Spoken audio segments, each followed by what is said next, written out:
those of you who've worked in government know, those of you who will work in government know, you always worry about whether agencies should still be funded, do they still have relevance, and will they be funded in a different administration? And I think there's a little fear that we have that under a certain administration or might not be well funded. But interestingly, in Milwaukee, Robert O'Brien, who was national security head under Trump, and who is rumored to be a possible candidate if Trump were to win, to be Secretary of State, was on our panel session there. And I asked him in that session, David Eisenhower, how do you feel about international broadcasting? And he said, and I sent you a clip of it, it's even longer section. He said, it's underfunded. He said, the importance of international broadcasting is so important in the world because the world has to understand about freedom.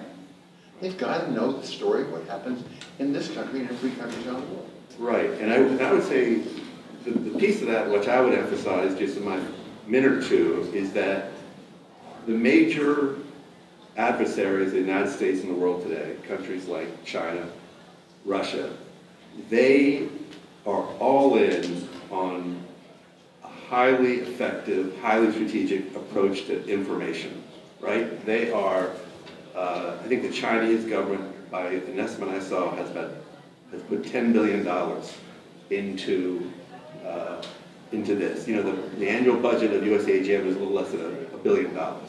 So we really have our work cut out for us.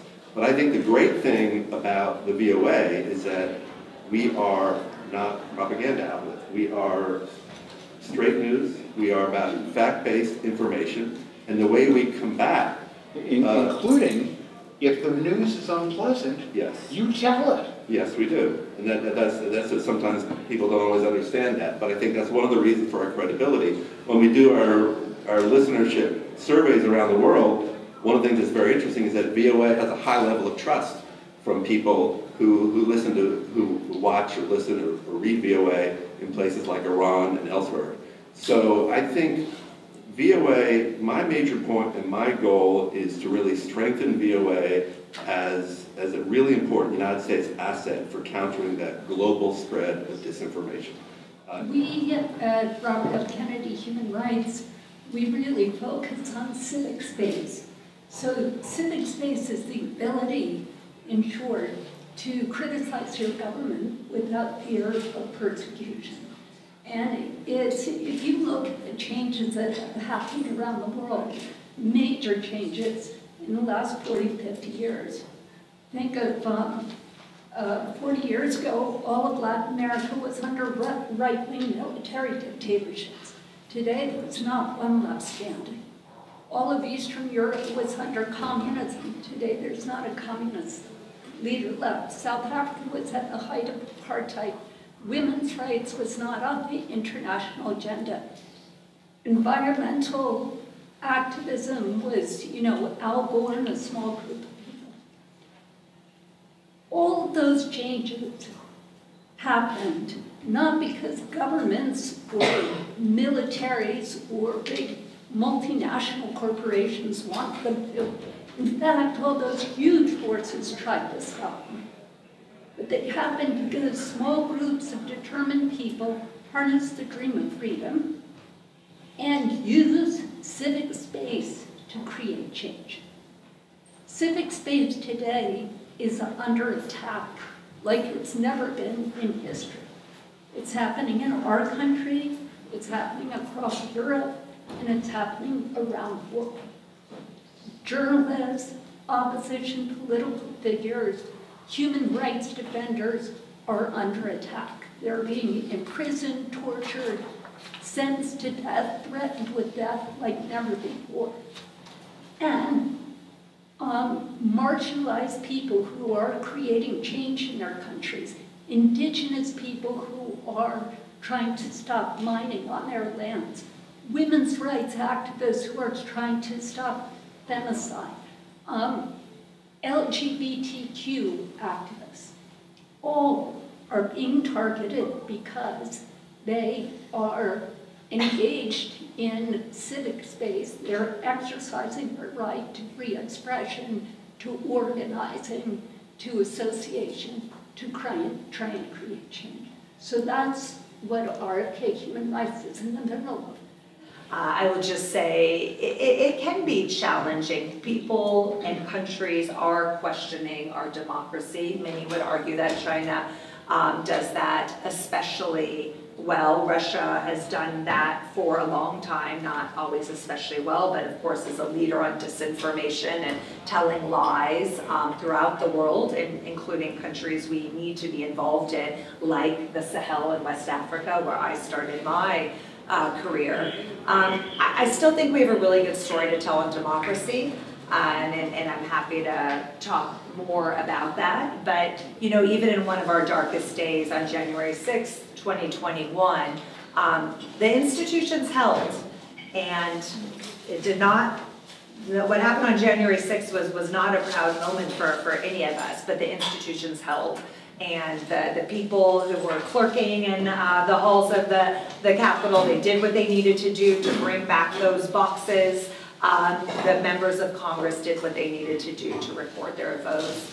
And there are so many other examples of attempts at malfeasance in our election, where secretaries of state in the various state offices did what they needed to do. So our institutions have held.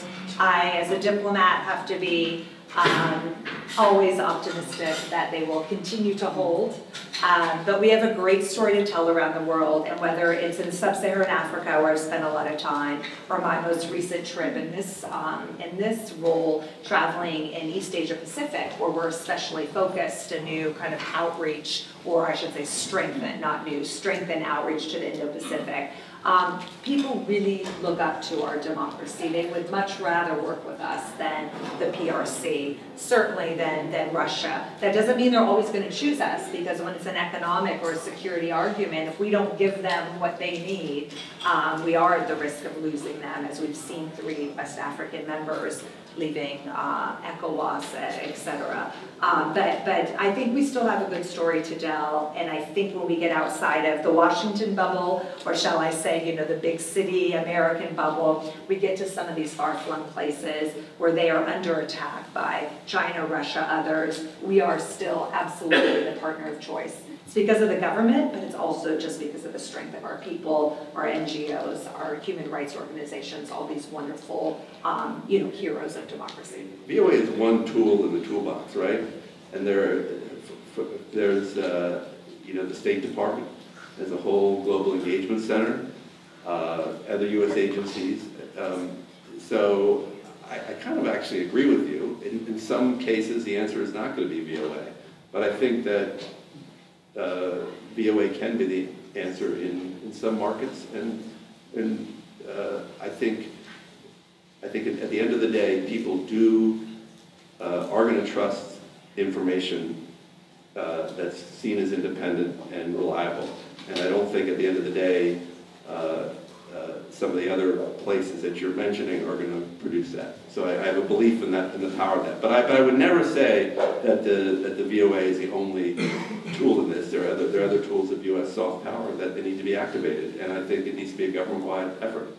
Radio Free Radio Liberty is now part of the Agency of Global Media, but it was originally created by the CIA. And the CIA, at a certain point, separately from the Voice of America, had a different role, a different function, a different perspective. There was that period during the Cold War. And it was surreptitious. They were surrogate broadcasters. They pretended to be local broadcasters of those countries, but they weren't. That was kind of the history of it. It was an interesting moment. And there's a question of whether something like that should happen again. But I want to tell another personal anecdote. You get to a certain age, you can do it. When I became the head of the Voice of America, one of my classmates from Yale Law School had just become the head of the CIA. A guy named Jim Woolsey, you probably know Jim, writer for Jim Silitz, maybe.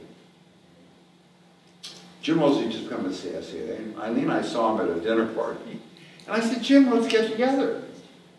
And so I planned to go see Jim over at Langley.